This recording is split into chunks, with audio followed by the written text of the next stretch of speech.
Hello and welcome back. Today we are continuing not our Sweden run, pump fake, we're continuing our Finland run here, and this episode we are going to be forming Scandinavia. So it has come to my attention, and by come to my attention, someone brought it to my attention, that's what I mean, that we can just launch a unification play. Now, in my head, we had to get all the support from everyone, and in order to do that, we needed to get Sweden free from Prussia, and do this sort of thing, but this is like more kind of the theme with German, forming Mega Germany, Super Germany, which is, of course, a major unification, just like Scandinavia. Scandinavia is probably the smallest major unification, but we don't have to do all that. You do want to do all that if you want to form Mega Germany because you want to annex all of, Austria-Hungary, but here, we can just launch the unification play. Now, in my head, this was also not a viable kind of strategy because we would be declaring on Sweden, and then we would have to fight Prussia anyways. Except Sweden's not the war leader here. And Prussia can't join on the side of Lübeck anyways. So I think we're going to be going for this. Lübeck is somehow the war leader. Mecklenburg is going to side with them. Oh no. So I think that we can manage this and easily annex all this for the cost of low cost of 0 infamy. We will be annexing everything, and it is also not a situation where we are going to lose out. I think maybe you lose out if you're going for Finland. Like Sweden only annexes some of Finland's stuff versus if Finland was supporting something like this, but it doesn't matter because we are Finland, so we're going to form Scandinavia. Hopefully this doesn't break the achievement we're going for this run, but we're just going to go for a big, nice kind of unification play here.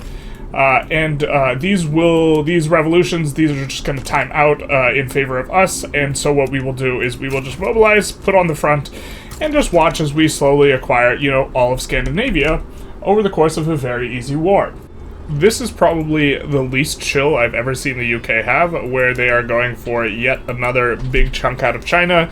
They, of course, do have colonial offices, so this costs way less infamy, so what would normally bring them to just this insane level of infamy is not, because in terms of their power block, they do have, if we take a look at all blocks, we will take a look at the British Empire, and we will see they have colonial offices 3, which is significantly decreasing their infamy generation alongside some technologies, and this starts locked in for them, so I guess if you're going to ever see an AI pop off super aggro, it is going to be the UK. Also, funnily enough, we are not annexing Denmark as part of our play, and maybe this is offensive to the Scandinavian people and the Danish people and the Norwegian people and this type of stuff, and just belies a lack of knowledge regarding kind of what's going on, but as part of the war goals, we do not have either Jutland or Zealand, so we will have to acquire those through other means at some point down the line, but no one has sided in, no one substantive has sided against us,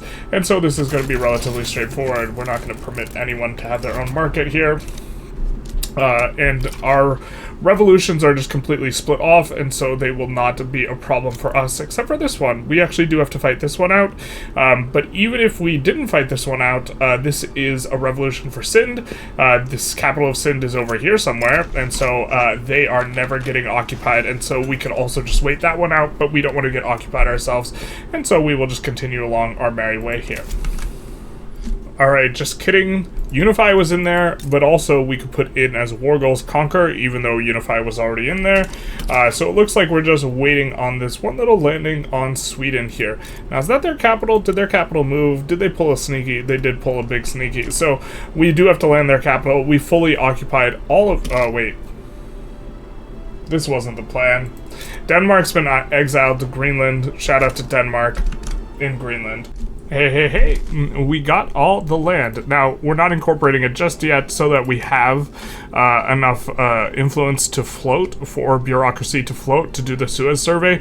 It's kind of a nice point for us because we have acquired a bunch of government administrations abroad, and we can just, instead of using this government administration to, incorporate immediately, we can just take a year off and do the survey without having to get any penalties. But I believe now we can just come in, nation formation, Scandinavia, and we have all the territory, so why not form Scandinavia? Well, there's a reason why not. We are going for an achievement here, and then we have to make sure, double sure, that this achievement doesn't get bricked by us forming Scandinavia. So we'll take a little bit of a save and make sure. Alright, it's button pressing time. Let's click Form Scandinavia. We will get a glorious union where we can get a bunch of loyalists, or we can get Finnish becomes a primary culture of Scandinavia. I think we'll choose the Finnish becomes primary culture because we have a lot of Finns right now, and we will have a nice, big-looking Scandinavia. Now, we will, of course, double-check the achievements, and it does appear to be the case that we can still get the achievement, so that's good. Also, just in terms of, like, economic and looking at our land, I think this is when we started the integration play, so we've acquired around plus 50% POPs over the course of this, which will be incorporated POPs very quickly. This is going to lower our literacy because they aren't quite as literate, and this is probably going to herald an end of the usefulness of encouraging social mobility here in the capital, because the capital, the way you think about it is as a proportion of the total population of our country. Oh, Jesus, like half our population is here. Maybe we can promote social mobility for the purposes of increasing literacy. That's such a high percentage there. That's like, bruh, there's 8 million people there. That's a lot of migration. The migration quota thing from the power block really coming in kind of clutch, considering how out of POPs we were. Even though we don't have like the higher tier migration stuff, just the increase of the quota has been pretty good. We have the friendship committee, but where is our friend? Our long lost friend of France has betrayed us and become our rival. Now we're frenemies. The big sad. But we formed Scandinavia, so that's kind of good. We also, I don't think we emphasized earlier, our GDP just pops off with the integration of Scandinavia by a similar kind of a little bit less than 50%, but a very good chunk. Now, as far as our research strategy goes, we're changing things up a bit. Normally, we would be researching a whole bunch of like production techs that are particularly useful. We have electric railways not spreading to us, which is one of the better options, along with plastics, something like this. Or we would be kind of in here researching some of the better stuff. Although we do have a lot of the good stuff, we already have malaria prevention, although it's not going to be that useful for us. But stuff like Zeppelins and corporate governance would be better than what we're going for, which is military tech. But the idea is we have to get up to tanks in order to be producing 100 tanks in order to get the achievement, and we definitely have to do that before 36. We have 32 more years. And so what we're doing is we're researching military techs, and we are not finishing them. We're just researching kind of up as best we can to the base cost, and then abandoning them. So you see here we're around 200 short, and we switch over to bolt action loud car outsides, and so the idea is we are trying to be as efficient as possible. We're going to make a big push for talking about pushing that car when it breaks down on the side of the road. We're going to make a big push for a lot of tier 4 military tech very early on, and then we are going to ahead of time research for the tier 5 techs, including mobile armor. We have to get a ton of tier 5 techs before we can go mobile armor, so eating ahead of time penalties on NCO training, military aviation, concrete fortifications, and mobile armor all together is going to be acutely painful, and we're going to be getting most of our other technology through natural spread. In retrospect, maybe a little bit optimistic for us to have gone freedom of movement colonial offices. Either one of them was probably okay. Colonial offices maybe a little bit more ambitious, but the idea being that we would rather kind of at this last push be going for, or having rather, advanced research for the purposes of being really good for ahead of time research, and probably a bit of a mistake to go colonial offices 1, trying to play a bit meta rather than playing to the goal of the run, which is of course getting the achievement, which involves going tanks. Tanks completely unnecessary. It'd be much better to have really cheap stuff versus, or cheap war goals. In a vacuum, if you're talking about maximizing GDP, colonial offices would be better because we would rather have cheap infamy war goals against all of our subjects here in India. We can take a look at the market. It's mainly Scandinavian, and so subjugating and integrating these guys would be more valuable. However, for the purposes of the run, probably a bit of a mistake to have gone colonial offices, even though it's really good.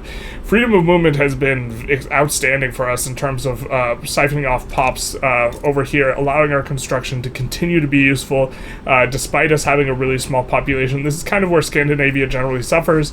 They don't have a lot of arable land, and so without the arable land, it's really hard to pull POPs in, and so this is helping us out. We are going to be bad at mass migrations initially, once we finish incorporating this though, because it is based on your incorporated average, and ours is going to be particularly bad with all the turmoil. In theory, maybe we're supposed to wait for turmoil to go down, but turmoil will also go down faster once they are incorporated. So the UK is continuing to show that they have no chill. Shout out to revolutionary Japan, in that they are declaring for transfer Baroda from us. I'm not even sure we win this war. I think that they probably have a hard time landing us. They don't have a border with us here, but they can also, if I'm not mistaken, just land Baroda, and they have a border that shares with Baroda, and that has the capital Baroda. So I don't think this war is that winnable. In theory, right now, we could do something where we declare a play on the UK, because we're still eligible to be able to do this, because we're not involved in a play with them yet, because they've sent a demand, and if there was a bunch of demands we wanted to put in, we would do this. But for now, we'll just tell them to shove it, and we'll say, do your worst. And unfortunately, since it's the UK, their worst is going to be pretty bad for us. And there's the return Sinai. We really don't want to give up Sinai, but this is also incredibly good for us, because they are probably not going to try and land this specifically. They're probably just going to try and land our home territory, and if we just sit home with a bunch of stuff, they will never enforce on us, ever, ever, ever. And also, we could see if maybe we can invite enough people to, come in the ambulance, not for us, but for the UK, because they're going to need one. If we can invite someone substantive, we can maybe turn this war around and do something. Unfortunately, the war is being declared in Indochina, which of course is the UK's sphere of influence, and also almost nobody there's not a lot of people who have interest in Indochina. So even though this targets us in Arabia with some of the war goals, there's nothing we can do about it. We can't invite the Ottomans because the initial play is declared over here. Of course, you as a player can do this to abuse people, and you should often declare in strategic regions in order to make it so only a few people can join. But when the AI does it, it's always, big sad. So the war is ramping up. We have dedicated most of our forces over here on 100% defense, looking to manipulate generals a little bit to get guys like this guy with Stalwart Defender, where we are just going to dig in with our trench infantry and ask them what are they about, what are they cooking with, what you all know about green eggs and ham, these sorts of questions, because we have an enormous amount of defense.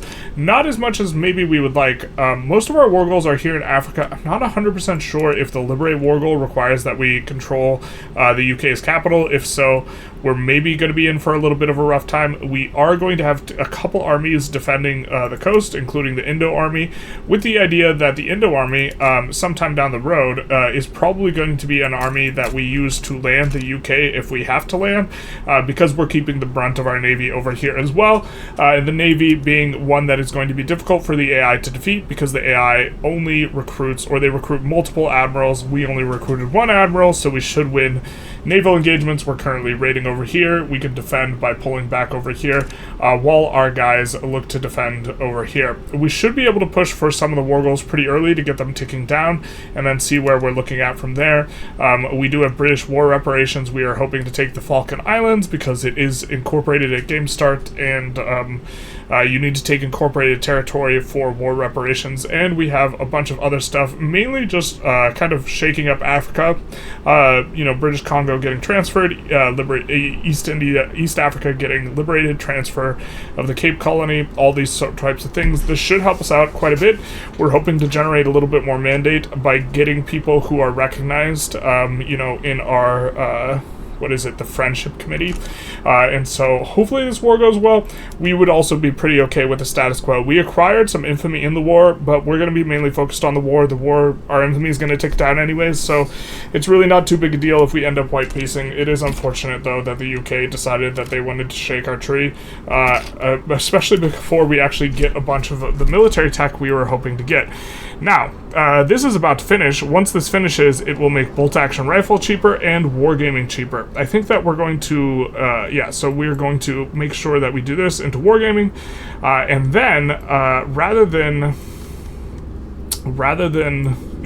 so we're going to finish this, and then we're going to be going for barbed wire, defense in depth, which, I'm not sure if we'll get during this war, but this will be the one we're going for, and it will be at no penalty, because this is the final tier 3 tech to research. After this war at least, we should be getting to a spot where we are starting to have a significant military tech advantage, but we don't have that now.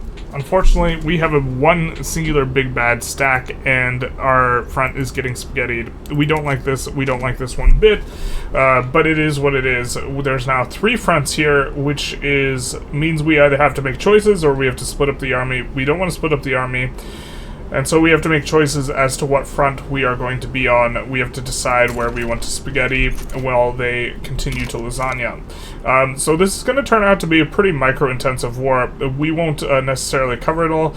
We get an early push here, but then we are going to stall out. We are landing the Falkland Islands down here.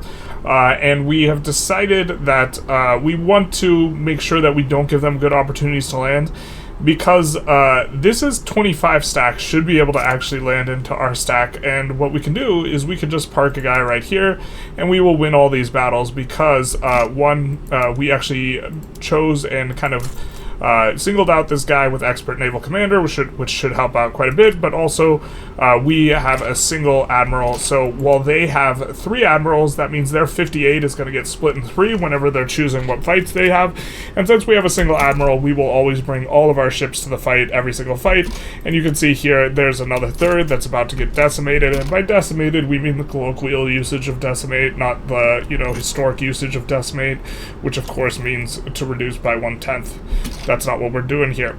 And so this is going to be pretty micro-intensive, though. We're going to have a lot of landings, re-landings, landings back here. This little 6-stack fleet is going to do a lot of heavy lifting here. But the first heavy lifting is going to be getting us to enforce. Now we can enforce on British war reparations here, because we had now... I said now we can enforce on British war reparations. This is... Why is this not incorporated? I thought this starts out incorporated. Well, that's tragic. Doesn't this start out in the game incorporated? Does it get de-incorporated? I feel like I'm going crazy. Someone told me that this was incorporated at game start. We double-checked it. It normally is. But we would not have put in war reps if we had known. If we had known that we couldn't just take that. Because now we're going to have to land the British Isles at some point. So now this has turned into a much different gambit. But I think what we're going to do is we are going to just try and continue to be as menacing as possible. We do see that there is a little bit of a defense here. There appears to be... Is there a defense over here? There's a lot of navies cruising around that makes us very, very uncomfortable. But we have to try and re-land behind with our 6-stack, which cannot win a single fight at any point in time, but we're going to just try and see if we can land over here with them and see if we can make that work, and if we can't, we'll just move them somewhere else. So we've had 2 major setbacks with our armies getting teleported back. These guys have just gotten teleported back to the home base, and they're definitely not a French army, which is definitely at this point really not French. Also got teleported back. We got these guys back on the front, but it is severely hampering our ability to push anything and do anything.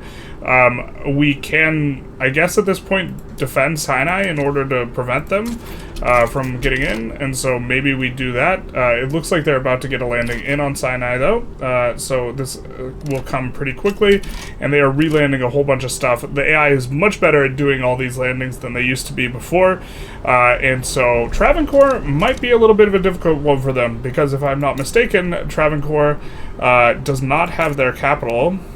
Where is Travancore's capital? I think it's landlocked, so they actually cannot physically do this unless they declare multiple wars in order to weasel their way in, so I guess we're kind of secure. The only other way that they could get in would be through getting our capital, which is not going to happen through our navy. So we could keep fighting this, but it's probably going to be looking for a white peace, once the dust settles a little bit here. Which, a little bit unfortunate. If our guys didn't get teleported off the front, things would have been a little bit better, but it is what it is with that. So, after several landings getting in Africa, and then our guys getting yeeted off the fronts anyways, sent back to the Shadow Realm, aka Finland, I think we're just pulling everyone back, especially because the UK is starting to do some creative landings up here. We're just going to pull everyone back, and we're just going to wait for them to be willing to white peace. They're at minus 22 right now. It shouldn't be too long, but this entire affair will be over rather shortly. We maybe want to look for a war in the meantime. Something that would be productive for us because we're at 0 infamy, as this war has taken a while, but really just kind of a wasted bit of a situation. To be fair, like in theory, the UK should just run us over, and the fact that we were able to defend for at least a little bit until the front started getting wonky is maybe we shouldn't be able to do that, but also the fact that they need to take the capital or Travancore. They've landed Sinai here and there. We've relanded it. We've stopped defending it here, so we're just going to give it up. But the fact that they can't push Travancore because the AI is not smart enough to declare on Baroda or something like that to be able to push into it is a little bit of a saving grace for us because they have to land the capital, and the combination of them not being able to get through the front door because the Navy, or be able to get through the back door here because of the Army, it's a little bit too much for the AI to overcome. Alright, well, I think if we were smarter about what we put war goals in on, we probably could have enforced some war goals here, and could have sworn that this starts incorporated. Maybe it de-incorporated somehow, but we do get our white piece, which is going to be quite nice. It is going to be very, very nice. It is going to save us a lot of money. Also, we are currently not in any wars, so it stands everyone down, and so we'll be in pretty good shape. Our investment pool has been accumulating, which is not necessarily ideal, and so we added construction during that entire war. Now we're facing a little bit of a budget problem. Part of this is because we have this negative bureaucracy because these guys are unhappy, but or rather they're not happy, so we had middle managers and then we lost it, and so we could pass like something like censorship in order to get it back, but I think then we would lose the bonuses from the trade unions, and overall I think these bonuses are going to be a little bit better, and so we would be better served. We are going to be doing a little bit of kind of moving around here. We are not going to finish NCO training. What we're going to do is we are going to get up to the level, the base cost level with all of these, so that's going to be 17,500. You notice 2/3 of the cost here for the tech is in ahead of time penalties. And so we're going to try and research as close as we can to the base cost of 17.5, and then make a little bit of a decision whether or not we want to push ahead for tanks, or whether we want to kind of come back from some of the earlier tech, or even research something else like in society tech. Not spreading to us was multilateral alliances, one of the strongest techs in the game, minus infamy generation. Really, really, really good. We haven't researched it because, or we didn't research it because we are starting to pivot towards this.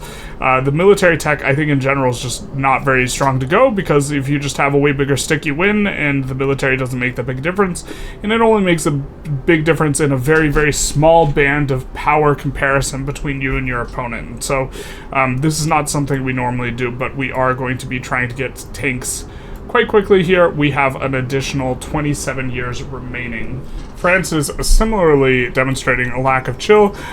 You can see here they are going for a full 5 states. Now the AI, they go for stuff based off of infamy cost, and you notice this is really not that expensive on the infamy, and a big part of this is coming from the technology. So we do see kind of in the later game, since 1.7 arrived, we have seen this, and I think in particular on kind of the more recent patches, the fact that the aforementioned multilateral alliances along with civilizing mission giving minus infamy generation for unrecognized powers, and to a lesser extent colonization doing the same for unrecognized powers, really this is the motivation behind the lack of chill, because they do seem to be the AI is informed not by the amount of stuff they want to grab, but by the amount of infamy they're willing to tolerate. Now, to be fair, they are notorious, and so that's going to be bad for them, because a lot of people want to jump on them. Unfortunately for us, we also had a kind of interest here in Japan, and so this means we get this massive minus relations hit equal to half the amount of infamy they acquired. They've rivaled us. They're no longer interested in friendship. We're really sad about it. We're really broken up about it. You know, they're the friend we used to know that moved away, and then they changed, and then they're not friends anymore, and it's just like, France, man. On this episode of UK Has No Chill, they're invading Texas. Scandinavia's market, as it was always meant to be, you know, all of India, except for Bengal over here, but most of India here. Do you remember the Alamo, when Great Britain invaded Texas and the Mexicans valiantly defended the citadel? I do. Also, it appears that France is incapable of landing Japan. I think I've seen this quite a few times where there's huge war goals on Japan. As long as Japan doesn't back down, they're generally able to defend well enough by the time it's late enough that people are declaring for this type of stuff, because they have a lot of army power projection, they have enough defense. As long as they have beyond line infantry, they should be in pretty good shape for defending against landings, which are forced to go in. However, sometimes Japan gets backed down.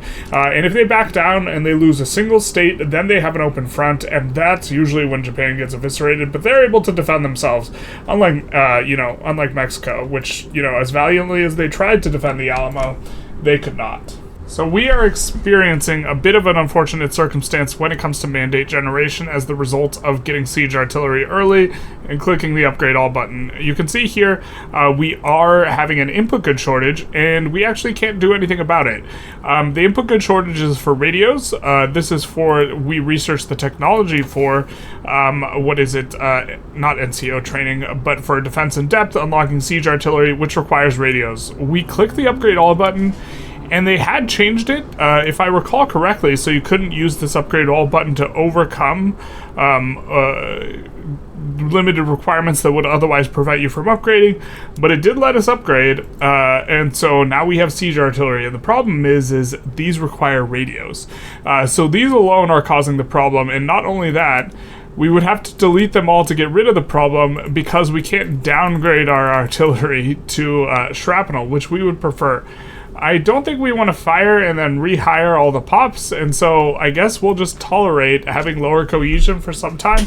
To be fair, with +5 cohesion, it's not like we would be in the next bracket up anyways, but this will affect things a little bit. We also got off of the colonial offices, because there's no way we just get to colonial offices 3, which is extremely powerful, and get to do advanced research. We're just not going to get to have it all this run, and so we admitted that we made a mistake, and we're switching to advanced research, which is much more in line with the goal, and we will not suffer the ahead of time penalty until after we get advanced research 2, which is going to help out quite a bit. That is the one that allows us to overcome the ahead of time penalty, and so until then, we're going to keep juggling these 3 techs that lead into mobile armor, not finishing or going over the requirements, or not the requirements, the base level cost on any of these, which is 17,500. To be sure, I'm not entirely sure whether or not this is the Texit that the Texans had in mind, but Texans have in fact left the Union. The Union, of course, being the Mexican Empire, and they've left it for the British Empire, deciding to trade one monarch for another, which of course is big sad for them, and is probably one of the funniest border wars we've seen in the United States for a while. We do love our U.S. border wars.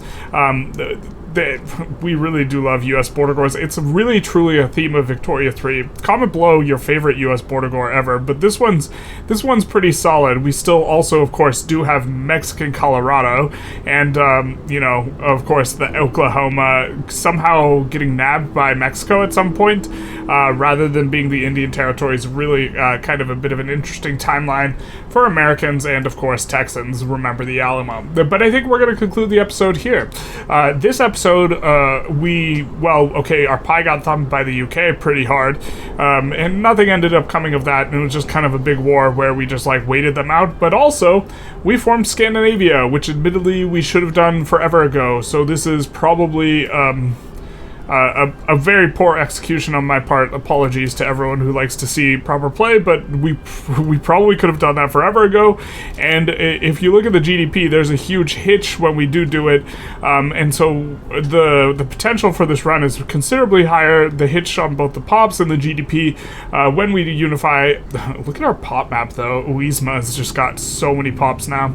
Do they have more? They have more than. They have more than the UK, huh? So we have 9 million here, and then the home counties 7 million. Although Midlands did have more than the home counties, so there's that. Midlands is probably overall a better state to build in. Really, really nice getting the sulfur there. But anyways, we're going to conclude the episode here. Hopefully next episode, we do kind of manage to get the stars to align and get to tanks, and in doing so kind of get the achievement and finish out the run. But I hope you enjoyed. If you did, feel free to like, comment, subscribe, due to the YouTube algorithm thing, and of course remember the Alamo when the brave Mexicans defended against the British.